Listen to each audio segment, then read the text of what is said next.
ఐలాపూర్ గ్రామంలో 119 సర్వే నెంబర్లో ఏదైతే ప్లాట్లు చేసి గవర్నమెంట్ ల్యాండ్లో అక్రమంగా ఎవరైతే ఎంక్రోచ్మెంట్ అయ్యారో వాళ్ళని రిమూవ్ చేయడం జరిగింది. అట్లనే 462 సర్వే నెంబర్లో ఒక 25 గుంటాస్ ఎంక్రోచ్మెంట్ అయి ఉన్నారు. ఆ ఎంక్రోచ్మెంట్స్ కూడా ఇవాళ కంప్లీట్ చేయడం జరిగింది.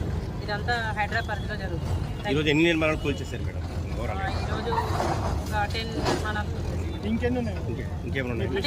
అంటే ఇంకా అది complete daily routine work basis ఎవరికైనా నోటీసులు జారీ చేయడం కానీ ఆల్రెడీ ఎంక్రోచ్మెంట్ లో ఉన్న అందరికి నోటీసెస్ ఇష్యూ చేశాము. ఎంతమందికి ఇచ్చారు మేడం నోటీసులు? చెప్తాను. మేబీ అవి ఎప్పటి వరకు కూల్చేస్తాము? రొటీన్ ప్రాసెస్ లో జరుగుతుంటుంది. రొటీన్ గా డైలీ జరుగుతుంది.